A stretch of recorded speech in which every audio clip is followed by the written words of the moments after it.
సభకు నమస్కారం. సభకు ఇచ్చేసిన ఆదివేశ సేవా సంఘ సభ్యులకి, అదేవిధంగా వాసికుల సభ్యులకి, కార్యవర్గానికి, మరి ముఖ్యంగా గవర్నర్ గారికి, అదేవిధంగా వైశ్య కార్పొరేషన్ డైరెక్టర్ అయినటువంటి కొండబాబు గారికి నా నమస్తం సుమాంజలు. మన గవర్నర్ గారు చెప్పినట్టు ఇదివరకు మనకు ఆపర్చునిటీస్ ఉండేవి కానీ మనకు తెలిసేది కాదు. ఇప్పుడు మన నాయకుడైన కొండబాబు గారి ద్వారా ఈ వెల్ఫేర్ కమిటీకి సంబంధించి ఆర్థిక సహాయాన్ని అందించే ఒక రకమైన స్కీమ్ని తీసుకుని రావడం జరిగింది. దానికి సంబంధించి ఆ లాగిన్ క్రెడెన్షియల్స్, ఏ విధంగా లోన్ అప్లై చేయాలి అన్న విషయం గురించి మీకు ఏదైనా డౌట్ వస్తే ఖచ్చితంగా నేను కన్సల్ట్ చేయొచ్చు. నేను మీ తరఫున వర్క్ చేసి మీ యాంటిసిడెంట్స్ అన్నీ కూడా నేను సబ్మిట్ చేస్తాను. మరీ ముఖ్యంగా ఈరోజు పొట్టి శ్రీరాములు గారి జయంతి సందర్భంగా మన గవర్నర్ గారు చెప్పినట్టు భాషా ప్రయుక్త రాష్ట్రాలు ఏర్పడడంలో పొట్టి శ్రీరాములు గారిదే ప్రధానమైన పాత్ర. ఆ విధంగా భాషను అనుసరించి ఒకే భాష మాట్లాడే ప్రజలు ఒకే ప్రాంతంలో ఉండాలన్న ఒక ఆలోచనతో ఈ భాషా ప్రయుక్త రాష్ట్రాలు ఏర్పాటు చేయడం జరిగింది. మరీ ముఖ్యంగా దక్షిణాది రాష్ట్రాలు మాత్రమే భాషా ప్రయుక్త రాష్ట్రాలుగా ఏర్పడడం జరిగింది. ఉమ్మడి ఆంధ్రప్రదేశ్లో, ఆంధ్ర రాష్ట్రంలో తమిళ్, తెలుగు రెండు మాట్లాడేవాళ్ళు. భాషా ప్రయుక్త రాష్ట్రాలు వచ్చిన తర్వాత తమిళ్ విడిపోయి తమిళనాడుగా, తెలుగు మాట్లాడే ప్రజలు ఆంధ్రప్రదేశ్గా పొట్టి శ్రీరాములు గారి కృషి వలన విభజన చేయడం జరిగింది. తర్వాత అదృష్టమో దురదృష్టమో ఆంధ్రప్రదేశ్ కూడా రెండు భాగాలుగా విడిపోవడం జరిగింది. ఇప్పుడు కొత్త నినాదం ఏంటంటే తెలంగాణ వాళ్ళు మాదే తెలుగు అని వాళ్ళు అంటున్నారు, కోస్తా వాళ్ళు, ఆంధ్రప్రదేశ్ వాళ్ళు మాదే అసలేం తెలుగు అని వాళ్ళు అంటున్నారు. దీనికి సంబంధించి ఒక కొత్త వివాదం రాజుకునే సమయంలోనే మళ్ళీ తమిళనాడు వాళ్ళు డీలిమిటేషన్ యాక్ట్ అని తీసుకుని వచ్చి తమిళనాడులో హిందీని ఇంప్లిమెంటేషన్ చేయడం కుదరదు అని. ఆ తమిళనాడు భాషా ప్రయుక్త రాష్ట్రాల్లో ఉండి ఎవరివ్వకపోతే ఆయన చాలా పోరాడి 58 రోజులు దీక్ష చేసి మన తెలుగు రాష్ట్రాన్ని సాధించిన వ్యక్తి మన పొట్టి శ్రీరాములు గారు.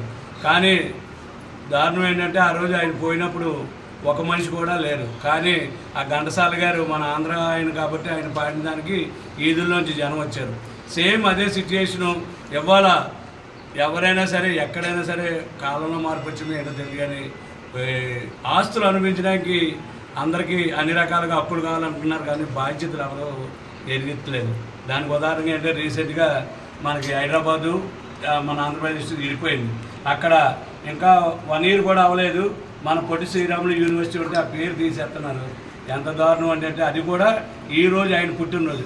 అసలు మనకి భాషా ప్రయుక్త రాష్ట్రాలు ఏ రకంగా వచ్చి ఎవరి వల్ల వచ్చాయి అన్న ఆలోచన ఎవరికి కూడా ఉండలేదు. అలాగే ఈ ప్రస్తుత సమాజంలో నాకు ఈ 4 ఏళ్ళ నుంచి వస్తున్నాను ఈ వాసీ క్లబ్లో. ఇదివరకన్నీ బ్రహ్మాండంగా మన కార్యక్రమాలు, ఈసారి ఏంటో ఎంత కలిసేమంటే మాత్రం మన ఆదివేశంలో ఒక మంచి కార్యక్రమం సాధిస్తాం. అలాగే మన వైస్ డైరెక్టర్ కొత్త కొండబాబు గారు అయ్యారు, ఆయన వాట్సాప్లో పెడుతున్నారు, అలాగే మేము పెడుతున్నాం. ఒక సబ్సిడీ లోన్స్ ఆయన యాప్ అన్నారు, 22 ధరకు ఏ రకంగా సబ్సిడీస్ అన్నారు. మనంలో గుణం ఏంటంటే రీపేమెంట్ చేసుకుంటాం కాబట్టి ఆ సబ్సిడీని ఎవరో అప్పిస్తేనే జనరల్గా మనం జాగ్రత్తగా తీర్చగలిగే కులం మంది. అలాంటిది ఇవాళ చంద్రబాబు నాయుడు గారి వల్ల అవుతాయి, మన డైరెక్టర్ కొండబాబు గారి వల్ల అయితే మన జగ్గమెట్లో ఇప్పుడు లోన్స్ వస్తాయి.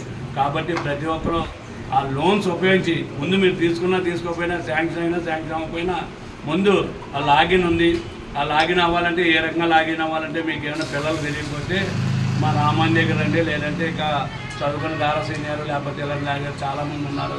మీరు ముందు ఏ ఫారం పెడదాం అనుకున్నది దాన్ని బట్టి మీరు లాగిన్ అవ్వి నిజంగా మీరు అందుకు అర్హులు అయితే కొండబాబు గారు కంపల్సరీగా మన గురించి ప్రాకులాడే ఆ యూనిట్ను నిజంగా ఆ లబ్ధిదారికి తీసుకొస్తారని సభాముఖంగా మీ అందరికీ కూడా నలుగురితో కలిసిపోయే వ్యక్తి అత్తులు నాబాబు గారి చేతుల మీదుగా ఈరోజు అమరజీవి పొట్టి శ్రీరాములు గారికి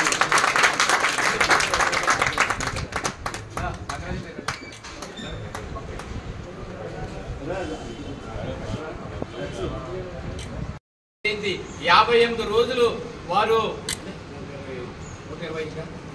125 జయంతి సందర్భంగా మీ అందరికీ శుభాకాంక్షలు తెలియజేస్తున్నాను. మరి ఆంధ్ర రాష్ట్రం కోసం అప్పుడు చాలా తమిళనాడు కలిసి ఉండేది. ఈ ఆంధ్ర తమిళనాడులో మరి ప్రత్యేక ఆంధ్ర రాష్ట్రం కోసం పోరాడిన ఏకైక వ్యక్తి ఉన్నారంటే ఒక పొట్టి శ్రీరాములు గారే. 58 రోజులు అమర్ దీక్ష చేసిన వ్యక్తి ఉన్నారంటే ఒక పొట్టి శ్రీరాములు గారే. అలాంటి పొట్టి శ్రీరాములు గారి మన వైశ్య కులాన్ని పుట్టినందుకు మనం అందరూ కూడా గర్వపడాలి. ఈ రోజు ఆయన జయంతి సందర్భంగా జగ్గంపేట ఆర్ఎస్ఎస్ సంఘం మరియు జగ్గంపేట వాసీ club, Vanitha club, PT club ఆధ్వర్యంలో ఈ చక్కని కార్యక్రమంలో పాల్గొన్న ప్రతి ఒక్కరికి పేరు పేరున మీ అందరికీ కూడా ఉదయపూర్వ నమస్కారాలు చెప్పుకుంటూ సెలవు తీసుకున్నాం.